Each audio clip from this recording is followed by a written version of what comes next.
से बोलो जय माता दी। जयकारा शेरावाली का बोल साचे दरबार की जय। चलो बुलावा आया है, माता ने बुलाया। मुझे पर्वत पे रानी माँ, मेरे दरबार में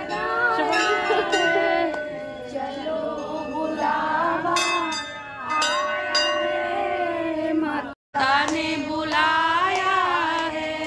जय माता की जय, जय माता की, जय माता की, जय माता दी, जय माता की बगलामुखी माता की जय, बड़ी गिरना माता की जय। सतिया जोता वाली माता तेरी सदा ही जय। मंगल करने वाली माता तेरी सदा ही जय। बोल साचे दरबार की जय, मैया के प्यार की जय, मैया के उपकार की जय। हे दयामयी, कृपामयी, करुणामयी मैया, हम सबका प्रणाम स्वीकार करें। बोलो जय माँ बगलामुखी, जय माँ बगलामुखी, जय माँ।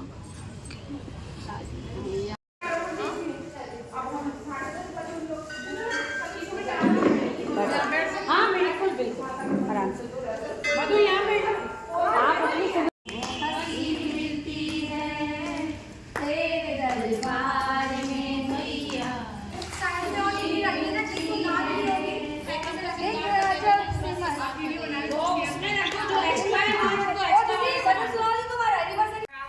वो भी हम लोग सबका अनुभव है।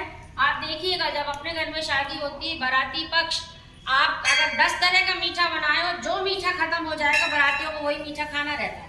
जो सब्जी खत्म हो जाएगी वही सब्जी खानी रहती है, क्योंकि बारातियों की आदत है नाम रखने की।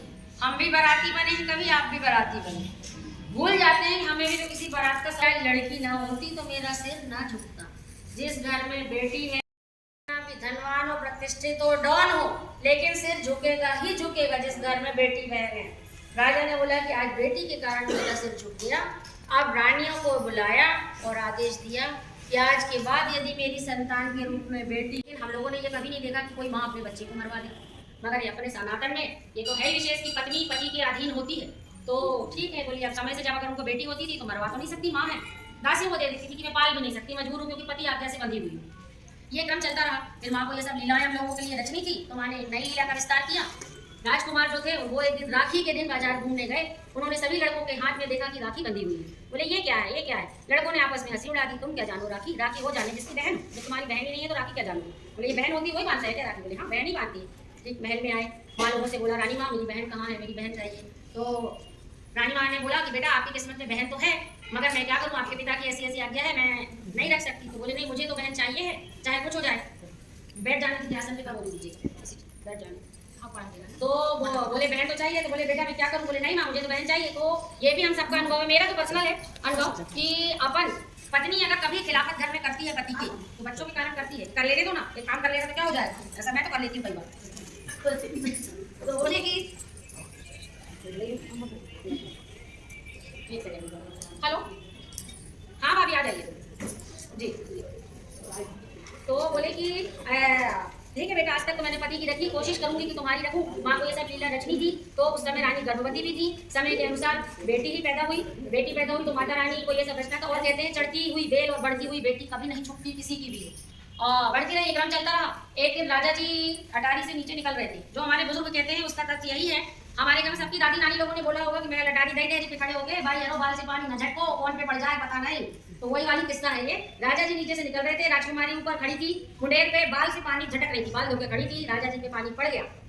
तो उन्होंने जब ऐसे देखा तो बोले इस लड़की के चेहरे का तेज तो ये नहीं बता रहा है कि ये कोई दासी की है, क्या है, ये तो किसी राजघराने से संबंधित है। रानियों को बुलाया, बोले कोई मेहमान आई है क्या, कौन है। रानी ने डरते डरते बोला आपकी ही संतान है। बोले मैंने मना किया था कि मेरी संतान यदि पुत्री हो तो मुझे बिना बताए मरवा दे। बोले राजकुमार की ऐसी ऐसी जिद थी, बहन चाहिए थी। बोले जब राजकुमार अभी अपनी जिद कर रहा है तो कल को ये राज क्या चलाएगा, जब अभी नहीं मान रहा। तो इसकी सजा ऐसी है कि ये राजकुमार ने मेरी आज्ञा नहीं मानी है, तो अपनी बहन को ले और मेरे राज्य की सीमा से बाहर चला गया। निकाल दिया दोनों भाई बहन को। जब निकाल दिया तो पेट सब जगह लगा हुआ है, क्या करें।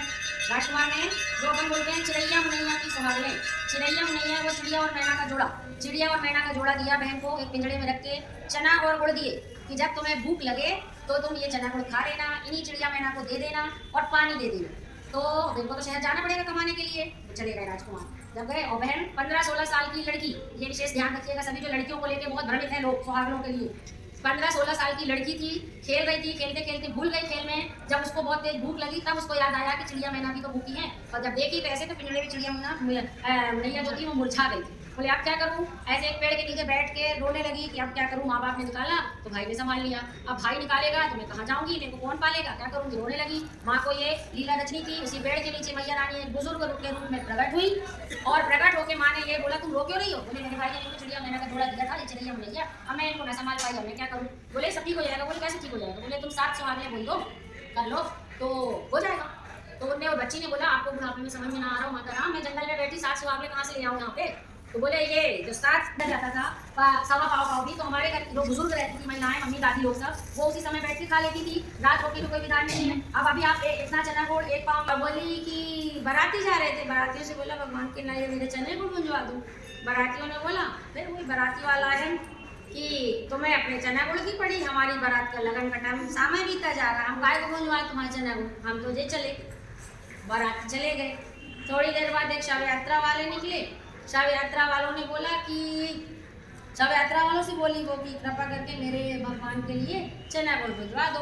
तो शव यात्रा वालों ने बोला कि जब तक मिट्टी का दाह संस्कार न किया जाए तो वैसे भी छूत नहीं लगती, और एक बार विश्राम तो शव यात्रा को दिया ही जाता है रास्ते में, तो क्यों ना हम यही दे दें, शायद माता रानी ने कुछ अच्छा सोचा हो। बोले ठीक है, रख दिया वहीं शव को। और वो कुछ बुजुर्ग गए चने गुंजवाने। तो जैसे ही वो भड़ भूंजे का भाड़, जिसमें चना भूंजते उसको भाड़ बोलते ना, भड़ भूंजे के भाड़ में जैसे ही चना डाले तो जैसे जैसे चना चिटके वैसे वैसे क्या हुआ, वो मुर्दा जो था, मुर्दे में जान आ गई, दूल्हा बेहोश मुरझा के। जिसका अच्छा होता है, जिसका अच्छा होता, आ इधर बैठो इनकी मामी के पास, ये है हमारी बहू रानी जी। जिसका अच्छा होता है वो भी बोलता है, और जिसका बुरा होता है, जिसका बुरा होता है वो भी कहता है। जिसका अच्छा हुआ वो आए, बोले बेटा तुमने क्या आशीर्वाद दिया, हमने तो सिर्फ तुम्हारा चना गुंजवाया था, ऐसा क्या अच्छा आशीर्वाद दिया कि हमारा मरा हुआ मुर्दा जिंदा हो गया, क्या किया। बोले मैं क्या जानूं, जाने अवसान ना। फिर उसके बाद बोला बाराती आए, हमने तुम्हारा वो गुंजवाने को मना कर दिया, तुमने ऐसे श्राप बद्दुआ दी कि हमारा अच्छा खासा दूल्हा मुरझा गया, तुमने क्या किया। बोले मैं क्या जानूं, जाने अवसान माल।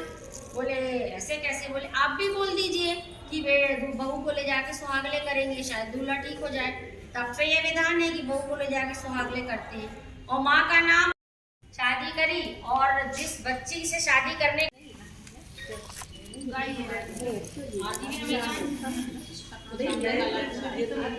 ऐसे बोलना पड़ता है।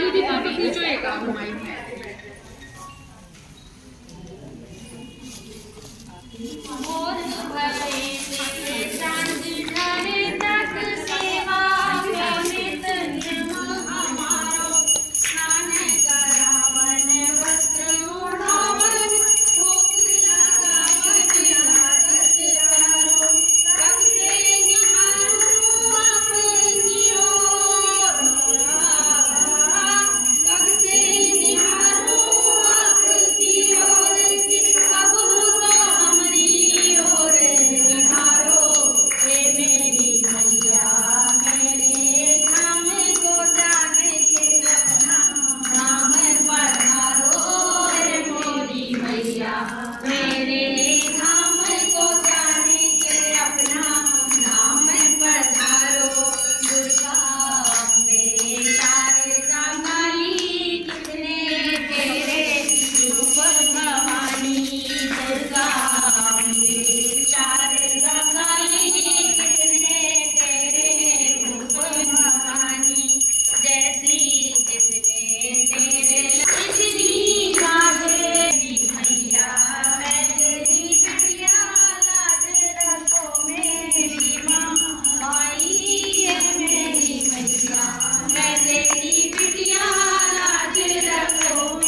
माता रानी हमारे द्वारा की गई पूजन में अभिमानवश जो अधिकता हुई हो उसको क्षमा करिएगा, अज्ञानवश जो कमी रह गई उसको क्षमा करिएगा मैया, और पूजन को स्वीकार करिए। बोलो सुहागन रानी की जय। हमारे महल में चूड़ी रखी है, चली जाना सुहागन माता, हमारे महल में जाना सुहागन माता, महल में चूड़ियां रखी है, हमारे महल में चूड़ियां रखी है, चली जाना सुहागन माता, हमारे भराए चली जाना सुहागन माता, हमारे महल होके जाना सुहागन माता, हमारे महल में